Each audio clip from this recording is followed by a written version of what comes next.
什么？中国人因穿拖鞋被餐厅经理拦在门外，而几位穿酒店拖鞋的外国人却能自由用餐？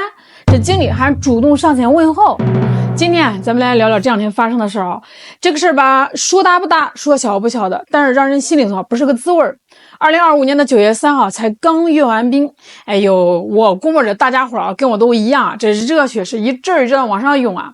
可就是这股子热乎劲儿，这股子民族自豪感，还没在我这个心里头捂热乎几天呢，一盆冰凉刺骨的冷水哗的一下就给我浇下来了。时间来到9月9号，就隔了短短6天啊。这地点呢就在福建厦门一家听着就特别高大上的酒店——华尔道夫酒店。这个酒店可了不得呀，希尔顿集团旗下的顶级奢华品牌。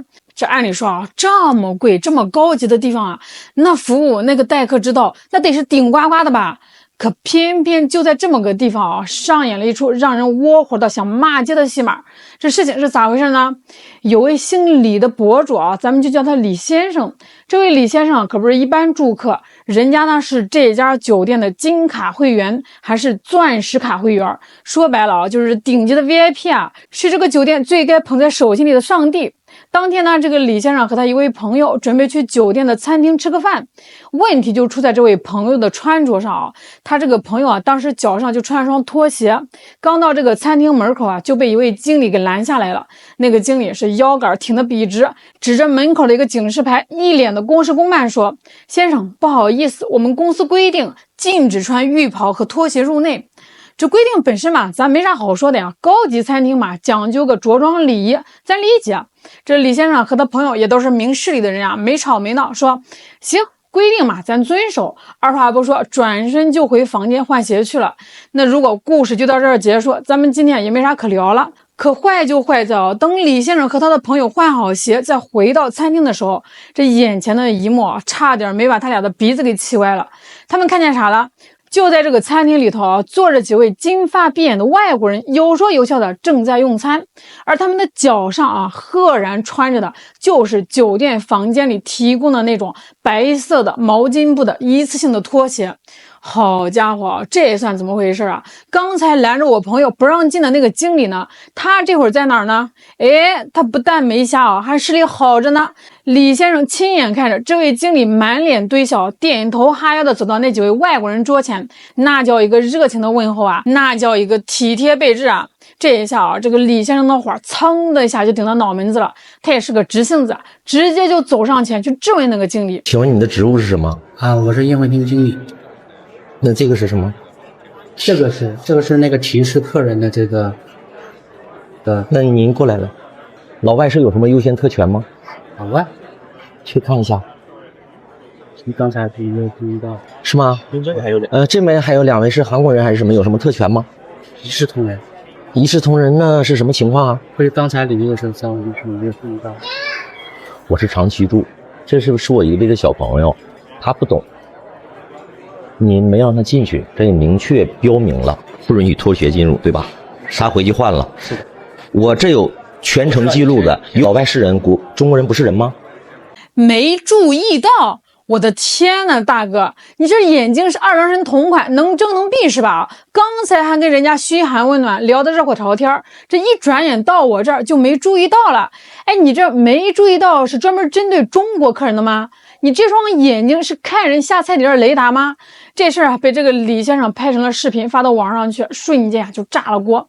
这网友们那个气这个评论区里简直是口诛笔伐有位网友的评论，我觉得说是真解气他说：“咱们的东风5C都能覆盖全球了，怎么有些人的膝盖就还这么软，直不起来呢？”是这国家强大了，我们在国际上说话有分量了。可是为什么在我们自己的土地上，在一些所谓的高端场所，我们自己人还得不到最起码的尊重和平等对待呢？这膝盖到底什么时候才能真正的站直了？咱再把这个事掰开揉碎了深扒一下有3个细节，简直是把双标2个字用大铁锤给实实在在的钉在了这家酒店的脑门上，越看让人越来越气第一个细节就是那个经理的态度乾坤大挪移。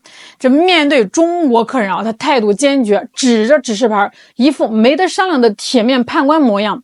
可一转身呢，面对那几位穿着拖鞋的外国人呢，呦喂，那叫一个春风化雨，笑脸相迎，嘘寒问暖，生怕怠慢了杨大人。这变脸速度啊，川剧大师看了都得直呼内行啊！整个过程，这个监控视频是拍得一清二楚，他想赖都赖不掉。那第二个细节是李先生的身份，他可不是个普通住客，他是金卡、钻石卡会员啊！这在任何一家酒店集团，那都属于最尊贵的客人了。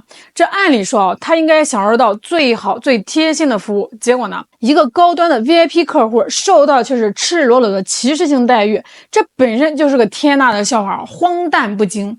这最关键的是第三个细节，就是规则执行的选择性。餐厅门口那个警示牌啊，白纸黑字写着禁止穿浴袍和拖鞋进入，他可没写禁止中国人穿拖鞋，也没区分什么酒店拖鞋和私人拖鞋，规则就在那儿啊，一把尺子。结果你这个执行的经理拿着这把尺子量中国人用一个刻度，量外国人用另外一个刻度，对国人是严格执法，铁面无私，那对老外呢，就是网开一面，视而不见。这暴露出的已经不是简单的服务疏忽了啊，这就是藏在骨子里的根深蒂固的隐性歧视。那这三个细节拼凑在一起，真相是什么呀？已经不言而喻了呀。你可能会说啊，这会不会就是厦门这家店的个别员工素质不行啊，脑子拎不清呢？那我只能告诉你，朋友，你把它想得太简单了。你去这个网上搜搜，这个华尔道夫酒店崇洋媚外的黑历史，那可真的不是第一次，简直是有前科。咱们就说去年2024年的3月份，上海的华尔道夫酒店啊，几乎是把厦门这出戏是原封不动的演了一遍。当时啊，也是一位客人，因为这个下雨天嘛，这个鞋子湿透了，那就穿着这个拖鞋想去餐厅吃饭，结果被这个工作人员给强硬的拦住了。可是几乎啊就在同时啊，这位客人亲眼看到有外国人穿着拖鞋大摇大摆的就进去了，畅通无阻啊！你说气不气人啊？那再往前到2019年，还是上海外滩的那家华尔道夫，因为不按规定清洗消毒客人的悲剧，重复使用一次性用品，被咱们黄浦区的卫健委啊当场抓住，又是警告又是罚款。你想想，你花了几千块钱住一晚，结果用的这个杯子可能是上一个客人用完还没好好洗的，这叫什么事啊？那这还不算完啊，最多的是在2015年，他们搞那个婚宴，这菜单上赫然写着神户牛肉，听着多高大上啊！结果被人扒出来啊，那根本就不是什么日本进口的神户牛，就是咱们国产的大连牛肉，这不就是挂羊头卖狗肉吗？搞虚假宣传，欺诈消费者吗？被立案调查后，他们是怎么做的啊？不是公开道歉赔偿损失，而是偷偷摸摸的把这个菜单的名字给改了，想蒙混过关。你看看啊，这一次又一次的出问题，一次又一次的被曝光，可人家就是不知悔改啊！这你还能说是个别员工的问题吗？这恐怕就是品牌骨子里的那种傲慢，那种从根上就没把中国消费者放在眼里的傲慢。华尔道夫在全球一直强调的品牌理念是什么？是从预定到离开的个性化平等服务。人家纽约的总店历史上那可是接待过咱们晚清重臣李鸿章，也接待过咱们的总设计师邓主席。在那些历史性的时刻，他们都是秉持着无差别的顶级礼遇。怎么这套优良传统一飘到中国来就水土不服了，就基因突变了呢？作为希尔顿旗下的顶级品牌，华尔道夫在中国可以说是赚得盆满钵满啊！他享受着中国经济发展的红利，赚着我们中国消费者的钱，却连最基本的平等对待所有顾客这一商业底线都守不住。有网友形容的特别贴切说这就是端起碗来吃饭，放下筷子骂娘。一边呢享受着中国市场带来的巨大利润，一边也从骨子里瞧不上中国的消费者，屡屡爆出这种歧视性的事件。这到底是谁给了他们这种勇气啊？我看这个根源就在于他们对中国市场和中国消费者的长期误判。他们可能还以为所谓的什么高端服务就是把外国人就捧得高高的，就是跪舔外宾。他们搞错了他们完全就搞错了呀！在今天的中国，真正的奢华，真正的顶级服务，核心只有2个字儿：尊重。是一视同仁的尊重，尤其是在国货崛起民族自信空前高涨的今天，还玩这种双标的把戏，无疑是在自掘坟墓，自断后路啊！好在我们现在这个消费者这眼睛是雪亮的，腰杆也是硬的。那李先生的视频呢，就像一面照妖镜，让这种丑陋的歧视行为无所遁形。而广大网友的集体发声和声讨啊，形成了一股强大的舆论压力，逼得这个酒店不得不出来面对。这就说明沉默啊换不来尊重，我们必须得敢于为自己的权益发声。那当然了啊，光靠着咱们网友在这个网上骂一骂，搞一场舆论狂欢，是根治不了这种崇洋媚外的顽疾的。那想要这些洋品牌真正学会尊重，得有几记重拳才行。首先啊，企业自己啊就要从根儿上改啊，必须把这个平等服务这4个字啊，从挂在墙上的口号真正落实到对每一个员工的培训，要让从上到下的每个员工都明白啊，尊重顾客，不分国籍，不分肤色，这才是高端服务的真谛，也是你能在中国市场立足的根本。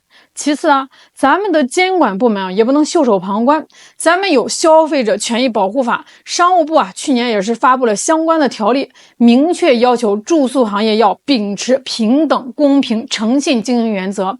对于这种出现歧视的行为，而且是屡教不改的企业啊，就应该依据法规严肃查处，该罚款罚款，该警告警告，甚至呢可以考虑纳入黑名单，让所有消费者都看清楚啊，谁才是那个不值得信赖的品牌。朋友们，这一个国家的强大，它不仅体现咱们东风导弹射程有多远，航母编队能走多远，更重要的是体现在我们每一个普普通通的中国公民，在自己的国家，在自己的土地上，能不能活得有尊严，能不能在任何消费场所都挺直自己的腰杆，享受到平等的对待。